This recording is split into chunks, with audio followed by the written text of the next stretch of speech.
ఓం నమ శివాయ శ్రీమాత్రే నమః. మిత్రులకి శ్రేభిలాషులకి అలాగే నన్ను ఎంతగా ఆదరిస్తున్న యూట్యూబ్ ప్రేక్షకులందరికీ కూడా పేరు పేరు ధన్యవాదాలు.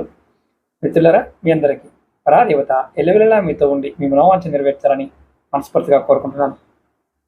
ఈ షార్ట్ వీడియోలో చాలామంది అక్క చెల్లెళ్ళు, మిత్రులు మా పిల్లలకి ఆరోగ్యం బాగోట్లేదండి, ఏదో ఒక అనారోగ్య సమస్యతో బాధపడుతున్నారు, దీనికి ఏదైనా డబ్బులు ఖర్చు కాకుండా తేలిగ్గా చేసుకోగలిగే ఏదైనా యంత్రం ఉంటే చెప్పండి, పరిహారం చెప్పండి అని అడిగారు. మన వీడియోలో చాలా చెప్పాను. మీకోసం ఈరోజు తంత్రశాస్త్రంలో ఉన్న ఒక తేలికైన యంత్రాన్ని చెప్తాను. దీన్ని మీరు మనకి మార్కెట్లో పూజా వస్తువులు అమ్మే షాపుల్లో ఆన్లైన్లో కూడా భోజపత్రం అనే ఆకు దొరుకుతుంది. అంటే పేపర్ లాగా ఉంటుంది, అది చెట్టు బెరడు నుంచి తెస్తారు, అది కావాలి. దాంతోపాటు ఎర్ర చందనం, ఇది కూడా పూజా వస్తువులు అమ్మే షాపులో దొరుకుతుంది. అలాగే కుంకుమ పువ్వు లేదా కుంకుమ, అంటే ఈ మార్కెట్లో కుంకుమ పువ్వు దొరుకుతుంది, దాన్ని ఈ ఎర్రచందనంలో కలిపి మనం సిరగా వాడాలి, అంటే రాయడానికి వాడుకోవాలి.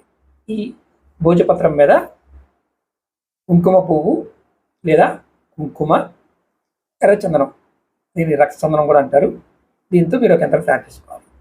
దీన్ని ఒక చిన్న పేపర్ మీద రాసుకొని, అంటే ఆ భోజపత్రం మీద రాసి దాన్ని ఒక క్లాత్లో కానీ లేదంటే లాకెట్లో కానీ, మన తావీజు ఉంటుంది కదా, తావీజులో కానీ అది మడత పెట్టి లోపల పెట్టి దీన్ని పిల్లల మెడలో వేయాలి. నేను యంత్రం చూపిస్తాను మీకు, నెంబర్స్ మీకు తెలుగులోను అలాగే మామూలుగా రెండు ఉంటాయి, చూడండి.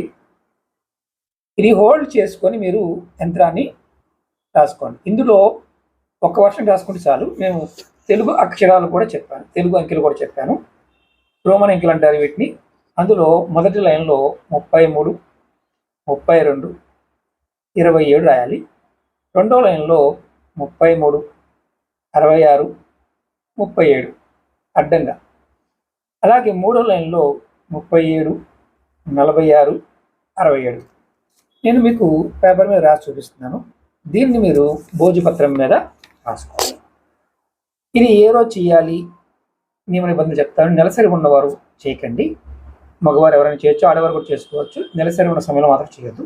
మిగతా సమయంలో మీ ఇంటి దేవత దగ్గర, అంటే మీరు ఎవరిని దేవతను ఆరాధిస్తారో దీపం వెలిగించి ధూపం చూపించి మీ బిడ్డలు ఆరోగ్యం బాగుండాలి అని కోరుకొని ఈ యంత్రాన్ని ఆ పేపర్ మీద రాసి తాబీజులో పెట్టి వారి మెడలో ఎర్రటి దారంతో కానీ నల్లటి దారంతో కానీ వేయండి. మీ పిల్లల ఆరోగ్యం రోజు రోజుకి చక్కగా కుదిరిపడుతుంది, ఆరోగ్యవంతులుగా ఉంటారు. మీకు ఈ వీడియో నచ్చిన లైక్ చేయండి,